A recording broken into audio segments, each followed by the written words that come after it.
What about the merit in the luck that you had during your profession? Well, that's yeah, a lot of twists of fate have put me on the path that I've followed. As I said, I've never had a master plan for a career, and in fact, joining Exxon in the first place was also kind of quirky, because when I left university, I took a teaching position as a geology teacher at a small university in the Northeast, and was teaching geomorphology, stratigraphy, glacial geology, the usual things that have nothing to do with the oil business.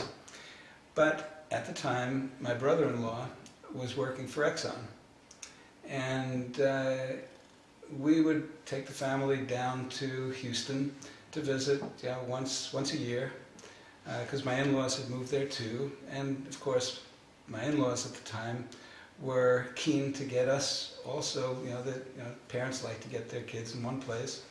So every time I'd come down, I'd visit my brother-in-law in the office. I'd visited him twice, and he would show me around. This is Exxon Production Research, and it was so alien to me, so totally alien to me. I couldn't imagine working here.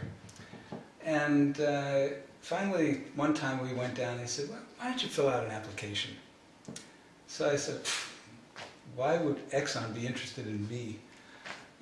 So I filled out the application, and sure enough, I get a call, come on down for an interview, and by the way, you need to make a presentation, which is where I gave a talk on glacial geology, dendrochronology.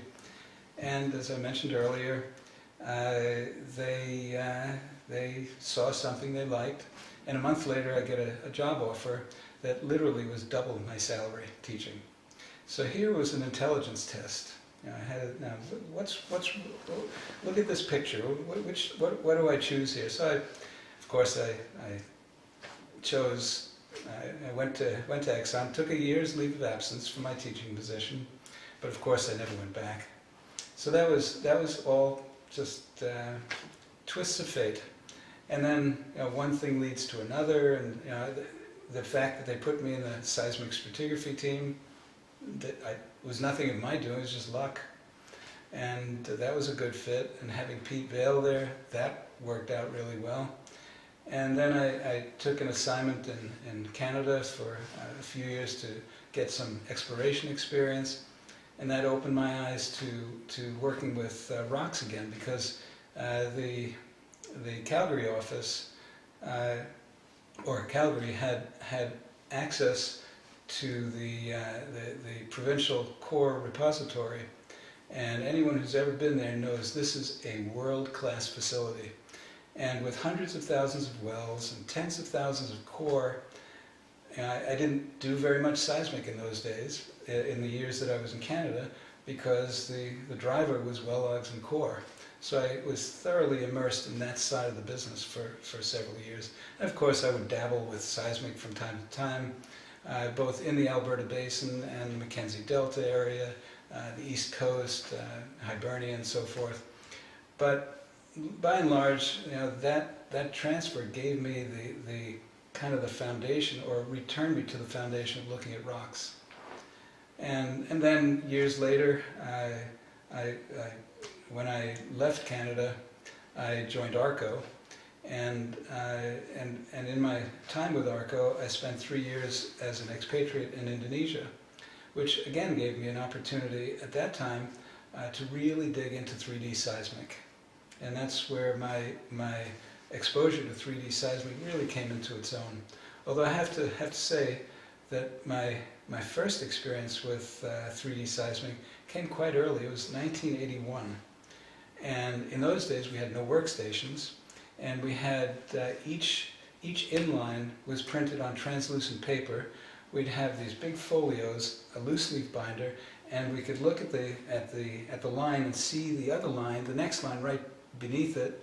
So we'd flip the pages, and that was our, so basically we took a 3D survey and turned it into a 2D tightly spaced survey. But Harry, if you had to explicit your merits, which would they be? Say again? Your merit in your career. What I do well? Yeah, what do you think that it was just you? It was. I think, yeah, I think what has helped me a lot is my ability to see in 3D, to visualize in 3 dimensions. And in part, I think it's really helped that when I was an undergraduate, I took numerous courses in art. And I'm reasonably good at painting and drawing. It was always a challenge, though, when I got into painting because I'm colorblind, partially colorblind, although my kids would say intensely colorblind. So I think I have reasonable artistic skills, and I think that my ability to see in 3D has really made a difference. To be able to visualize and know what it feels like to walk around something that you see only in flat space. So I think that's a skill that has really served me well. So were the cubists your preferred painters? Actually, no. My preferred painters were the ones that that painted realistically. And I remember one of the earliest pictures I can recall was engravings by Albrecht Dürer, who did these really detailed etchings, and so it's that kind of painting. In fact, the picture on the wall is a picture that my daughter just did, so she's got some of that talent. She's got more than I do, actually. So that was our dog.